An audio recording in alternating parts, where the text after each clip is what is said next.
So this is our episode of the comfort zone, which is actually crossed out because we don't really need to be in our comfort zone to get the work that we're getting done. Right. And Right. so, Paula, Hello. I'm Sheryl, and Jennifer Collins is our guest today.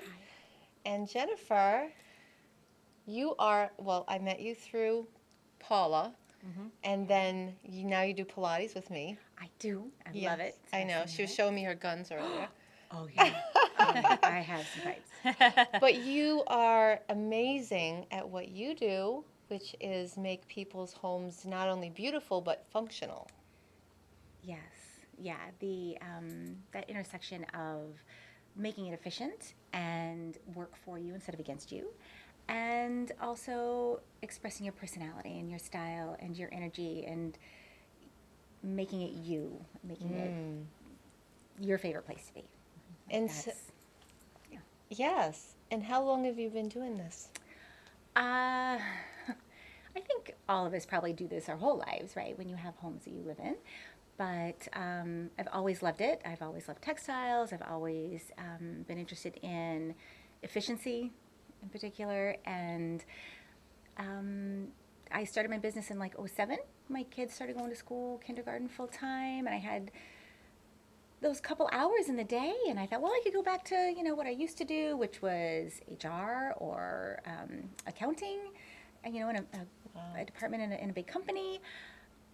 But I thought, you know what, this might be my chance to do the creative thing that I studied in school. Like, let's see if we can make that work, right? See if, and if if it doesn't work, like if it's not my thing, if I'm not making my clients happy, then I can always go back to some of their stuff. But So what was it like? So what was it like in the beginning? So your kids are going to school and you're at that point, and so you say, okay, I'm gonna do this. So was it like, oh my God, this is gonna be huge, or did you just take little baby steps and kind of just one step at a time, or was it one big massive like, oh my God, I'm doing this? no, it was definitely baby steps. It was Yeah. definitely dipping my toe in the water, very scaredy cat like.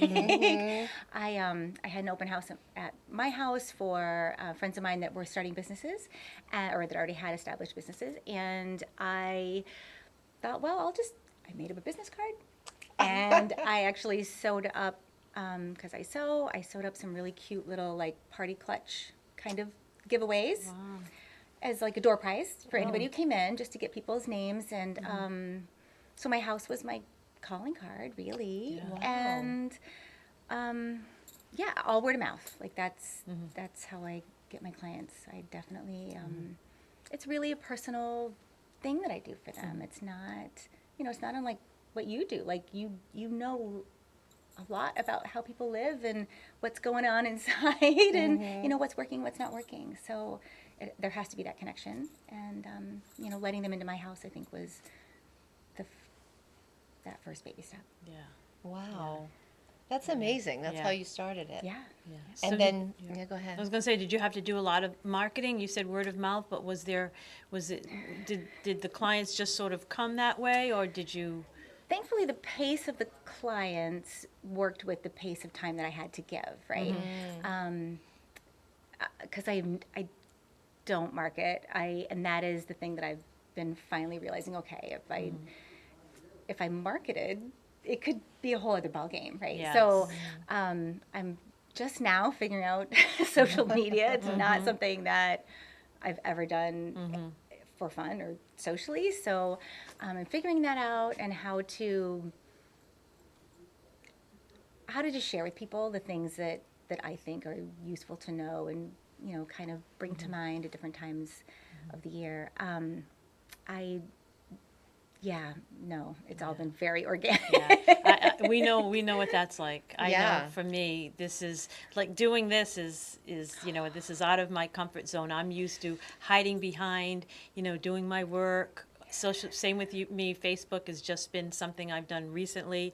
I'm awkward at it. It doesn't come naturally, but I know marketing. I know I have to step out of my comfort zone, and I just know I have to start doing it. Doing things for my business, and this is one of the things that's going to get me out of my comfort zone. And I think you're a little bit more natural in the marketing aspect of things? Well, I don't look at it, I guess, as marketing. I look at it as sharing. And I feel like everybody that shares things with me, and if it's of value to my life, and if it's like it made a difference, I'm like, oh my God, imagine if they didn't share that. It's kind of like robbing people. So if you know what your gifts are, like Jen will come in, she came into my Pilates studio, and there's this huge cord, right? For almost 5 years, I look at this big, ugly cord sticking out of the ground, and I'm like, okay, whatever. I just walk over it. Like I'm just like, and she Stephanie, comes those in and she goes, things, it I just happens. can't leave this. And she's like pushes it into the floor, and I'm like, oh my God, like thank you so much. Yeah. And she tells me I should get dimmers because it will, change my ambiance, and it's all stuff like to her. It's like, yeah, no duh, like that's just how she sees things. But that's the beauty of like we all have our how we see things is not how other people do. But what you did is like you made such a difference just by being you. So it's the sharing. It's never about marketing, pushing, sales. I don't like any of that stuff. It's a turn off. Yeah. But I think like in a feminine way to share, then it's like it gives people an opportunity to like want to work with you because they'll be like, "Oh my God, I love your energy. You love what you do. You can tell when someone loves what they do." And that's why I was like, we've got to interview Jen. Yeah. Thank you. No, I appreciate you guys, like, because it's the same thing. It's that finally realizing, yeah, I'm ready for a bigger game. My kids are older now. I have more time. I have, Yeah. all this opportunity open. And I've always been someone with ideas in my head. So, yeah, like now I realize that social media allows you to share that stuff. It's not about marketing. It's not about finding those faux friends that are only friends in name on Facebook. It's Yeah. something other than that. Yeah. So being able to finally get that connection to happen in my head and realize that I'm ready. Like Yeah. this is time to I want people to have Yeah. lovely homes. And we talk about that too. Just it's about timing and it's about being ready. Yeah. And it's about saying yes. Yeah. And then sometimes you don't even know what that's going to look like. Yeah. Oh yeah, like this. You guys asked me, and I'm like, Yes. I was deer in the headlights. I was Yeah. like, I have no reason to say no. I want to say no. No, this is Yes. honestly, I'm Yeah. totally Yeah. game. I'm up for it. Yeah, I love this- it. this worked And out you guys great. You guys are the best. So Aw. thank goodness. I know you all. Well, you know that we're just winging it too. How Yeah. this came about is I met Harry at a networking event, Yeah. which was great.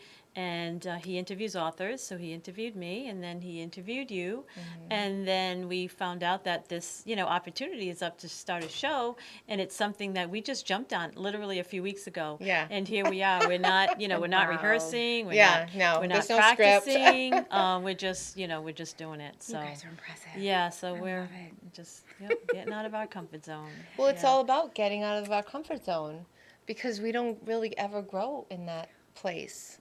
True. Yeah. True. Right? Yeah. Yeah. Yeah. Yeah. Change is growth, and growth is good, right? Yeah. Like, Mm-hmm. there's really no other way to Yeah. look at that. Yeah. So.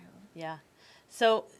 So Jen, take us into a typical day where you would meet a new client, and what's that like? I love the beginning. I mean, who doesn't love the beginning of any relationship, right? I Right. mean, you love the sustaining of it and the taking care of and the participating, but the beginning, where it's every piece of information is new and every client has completely different needs and wants and goals, and I love a puzzle, and that's what I get to do. I get to do something, craft something, a space, an environment, a solution that is completely unique to them. Like what I do for one client is nothing like what I do for somebody else. Everybody needs something different. So, and there's so many variables and factors that make it unique. So, I always start with initial consultation. We have a 2-hour meeting at their house or place of business, wherever it is that the project would happen. And we talk about everything that's not working, what they like, what they don't like, what they see it being in the end, right? Like, what is it that they're after? And, there's a lot of that kind of picking up on all the little cues about what they're saying and the visual cues about what I'm seeing and the limitations.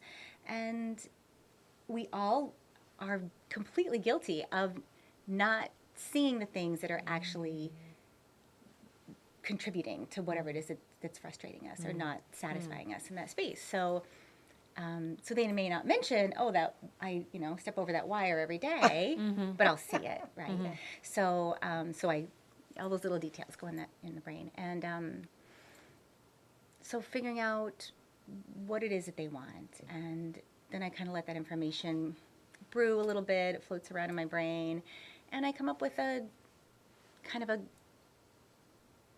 anything and everything. Like I just kind of do a brain dump, and I come up with a list of things that they might want to consider, and directions that they could go, and possible solutions.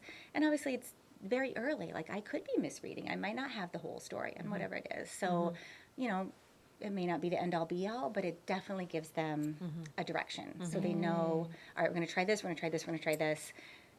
And, for the DIYers, like it gets them started off on their path, and then if they do want to have someone, there's a spectrum of help that I can give. If they do want to have someone give them a little more feedback on things as a sounding board, if they want someone to kind of hold their hand as they go through it, or if they want to have someone, all the way to the end where someone else does it for them, then we can talk about a project and how I can help and what they actually need from me. And then we get into the detail of how to make the space truly be everything that they need it to be. So you actually could do just a consultation if somebody wanted to? The Absolutely. DIYers, you can go in and just see what they don't see, what's blocking their, their space, what they've been living in that's just outdated, and Absolutely, so absolutely. see what they don't see. I'm a DIYer at heart. My family's DIYer, so I totally get the DIY. I have no problem with that. That's great. And sometimes you need the outside pair of eyes to see something that you're not noticing anymore. And even as a designer, I'm guilty of it too at my house. So nobody's exempt from that. You have those things that you just stop seeing because you can't spend any energy on being frustrated by the whatevers that are not ideal for you, right? But having that outside perspective of someone coming in and going, oh, you know what?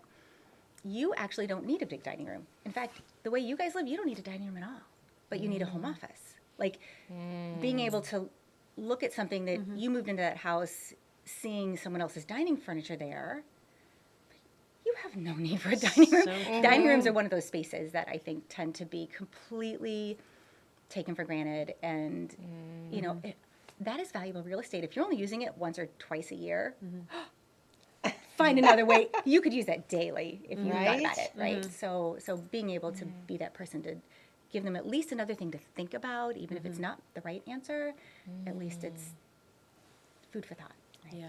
To get them to make that space, that house, work for the way they live. Yeah. That's so huge. I mean, it's like it is a relationship too, like you're saying. Like Marie Kondo will go in. And, I know you love Jen. I know Jen loves Marie Oh, Kondo. I love Who her doesn't love too. her? Who I doesn't? know. Yeah. But it affects the energy. It affects the relationships. It affects everything. It does. So it's like, It and who does. really has a voice? Like, besides you, no one's ever come into my studio or house or said, oh, yeah, this would be like, do it. But I love that you say, because I would be like, oh, like, okay. So I think it's like really a need that people don't even realize, like their environment and how it affects them. Yeah. Yeah. know? Honestly, the energy that sticks in a space, whether it's yours or from whoever may have been there before, it's there, right? Now, And Jen, can keeping you that fresh. clear energy? Say somebody wants, like, you know what I mean, like old stuck energy from whatever. I do. I totally know exactly what you mean. And yes. So honestly, painting, every surface that you can paint completely breaks that bond and gives it a fresh blank palette. I'm not explaining that well, but yes, it's and anything that is sitting in a while that you haven't touched, right? So we have been in our house like 8 years. I think the first 5 years we had some boxes that came over from our other house. It sat in a closet. They weren't in the way. They were organized and tidy in that closet, but it was all just old stuff that it was stagnant, right? The energy was stagnant. So bringing it out of the closet, going through those boxes, filtering some of it out, realizing, okay, this stuff is not useful in any way, shape, or form. It's not memorabilia. It's not, going to fulfill a future need. Packaging it back up and maybe storing it someplace else or storing it back there. But at least you're keeping that. It's not stale anymore, Yeah. right? It's not stagnant. Yeah. So, It's amazing how much what you do is so parallel to what, to what we're about. My book is Simply Being Happy. Yours is The Best You. And it's basically, you clear out on the outside, these things, these old ways of living, this old furniture, these habits are kind of getting in your way of moving, being happier. And we're all about on the inside, what beliefs, what beliefs are you storing? What, habits of mind, what, old programming. And it's, for me, it's meditation, affirmations, visualization. It's all these exercises like daily cleaning, but it's on the inside. And it's funny how parallel these two. well, and I think they're absolutely inextricable. You can't expect doing one half of a cleaning job to have the impact that you want, right? You can't just organize and tidy and refresh things and not take care of the other side of it. And you can't just take care of everything emotional and inside and expect Yeah, it's true. that weight, that physical weight Yeah. isn't, on the physical side isn't going to weigh you down. So you Right. have to do both. Exactly. You can't inside and outside. you can't do just half the job. Yeah, and the other thing, it's nice that you are somebody that comes in and gives somebody, the awareness, the fresh perspective that they don't see. But as, as people, yes, we can, we can ask people, what do you think? Or you can go to a counselor in different ways. But I'm so big on awareness. That is such a huge, skill to have, to see what's blocking you on the inside, what's holding you back, what fears you have, what worries, what beliefs. So it's funny how it runs parallel It to what absolutely you're does. doing, inside and out. It totally does, and I think too, like so a lot of people think the saddest thing is people don't even think there's changes possible. Yeah, Right? that's They so true. they get so stuck. Like, have you ever dealt with like a pack rat?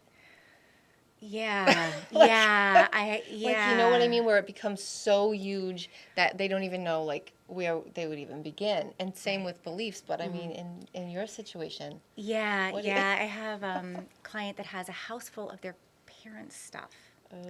It's not even their life in that house, it's their parents' life. And yes, they took a lot of it, but all they did was put it up in the attic or put it down in the basement.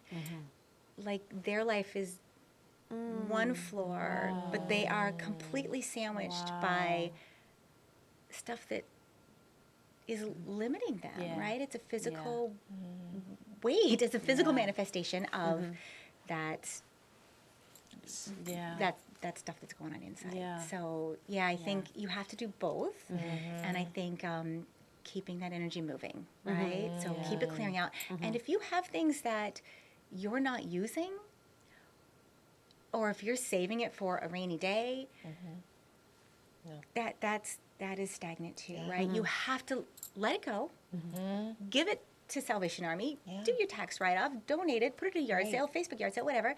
Let it go. Let someone else find it and be overjoyed and delighted that they found such a treasure. And then when you need it back in your life, it'll be available for you then. But keeping it love stale that. doesn't it's like benefit you. it's like a relationship, Yeah. right? Yeah. You're not even taking care of it. You just want it to hang around. Right. Wait for you. It's all on Ooh, pause. jeez. Yeah. And then I mean, there's, who's gonna and do then there's that? there's a loyalty factor. I mean, I have a lot of my mother's things, You feel and obligated. some, my father's things. Yeah, and I've, so there's some of that. I mean, and just being, a family with 3 kids, busy, they're getting older. But yeah, I'm not going to say my house is cleared of clutter. It's, but I understand more. So I've through the years I have cleaned, but no, I'm definitely not totally Marie Kondoed and clear, I don't and know. cleared. Yeah, very few people I get have a that lot privilege of things. being completely. Yeah, and that's Like- okay. But at least I have an understanding of, that it's that I know material things can weigh you down. Really weigh and you if down there are things mentally. that you treasure, right? These are things that you could cycle through, right? So, I bring this, mom's whatever dish out at this holiday. Yeah. And you treasure it then. It's not something you live with all the time, right?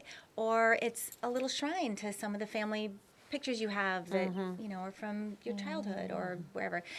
Like having those little moments is totally different than having something that you never go into that has just gone completely like boxes in the basement that are getting damp and mildewy and you know like that's a whole so finding a way to cherish those things that you do love that are part of your family. You're not gonna like them. Nobody else would cherish that the way you do anyway, so it's not. So I have a question, because this is a real question. So my daughter is 14, and I've collected things throughout the years, and there are those bins in the basement that I haven't gone through in years. I really don't know when I will ever. And like, what would you say about that? That is hard, because once it gets to the point where it's overwhelming, right? And my kids are at the age now where they're starting college, and you have those extra sentimental years. I find that you're less likely to maybe be rational about every single little piece of paper they brought home. Oh, right, when they're little, with a gold star or whatever. I have them all, and I'm not getting rid of them. No, I don't care what you say. I'm keeping them all. But I know I should, but no, I don't know that it's a should. Right? It's different for everybody. Right? So I've always just been, as someone who moved a lot as a kid growing up, I've always been a little more conscious of going through those things. Like, you know, all right, we have one box under the bed that is the sentimental memory lane kind of box, right? And those extra cute things that come home with the handprints or the whatever, and you put them in the box, right? Yeah. Or a drawer on your dresser, or wherever you have the space. And then when it gets full, then you tend to go back through it, and you're like, okay, yeah, these truly are the extra precious things, and you know, those things are, that's just a spelling test or whatever it is. Because you've had to travel light, because you've traveled, you know, because you move a lot, and you get tired of moving stuff. Yeah. Especially the stuff where you get better. The more practice, the better you get at figuring out what truly is precious and what isn't. So, so I've always, you know, so keeping up on that skill is something that I've always practiced. But if it's, when it's the summer, and let your daughter go through it with you, right? Like, that's a good idea. Bring her into that, because this is her memory stuff too. Yeah. Do you feel like it's weighing you down, or? No, I think it's just like one of those things where there's like probably four bins, but it's kind of like, I feel like it doesn't weigh me down, but it's at the same time like, what am I doing with it? You know what I mean? Yeah. No, it's funny. The things that you'll pick out of those boxes are different than the things that she will pick. Yes. You know? That's a great idea, though. I'm going to do that. Yeah. And then you know, and you don't have to get rid of it right away. But you can take those things that it is easy. Like once in a while, you're just feeling extra sentimental, and you want to pull that under the bed box out and go through those things. Let those be the treasures. And then, you know, if you're never really thinking about that other stuff in the basement, you know, then you'll be like, this is the stuff that's bringing me all that wonderful, warm, fuzzy feeling that I got, you know, over time. And then that other stuff doesn't really matter, right? Because you're already getting everything it is that you need from those sentimental items. So makes so much sense. I don't know. It's one way to approach it. I don't know that there's always a right way and a wrong way, but that's one way. So now, what about things like styles nowadays? You know, I see farmhouse is big, if we can change the subject, farmhouse, and what else? What else is sort of hot these days? Are you into the trends? Are you more classic? I've always been a traditional girl, hands down. There's beauty is beauty, though, right? You know, there are beautiful objects that are timeless, no matter what their style is, in my mind. So mid-century modern has been a big hot trend for a while, and there are certain elements that are classic and indisputable, that they are art forms in and of themselves. But everything mid-century modern, all the time, everywhere, is not necessarily appealing, right? It's like you made this great meal, but the only seasoning you used was salt. You know, or the only ingredient you used was tomatoes. I don't know. Like it's just not. No, it's just not interesting, right? You need something well-rounded, you know. Or writing music, like you only used one instrument for the whole song. Like you know, an orchestra is a lot more interesting, right? So having that variety and having that flavor and having that depth, you need lots of style. So. I love farmhouse. I grew up in the Midwest, you know. All those farmhouses that's my thing. Like, that's home to me. So so you need doses of it. But if everything's the same, then it stops being interesting, and the eye just like glosses over, and you don't notice anymore, right?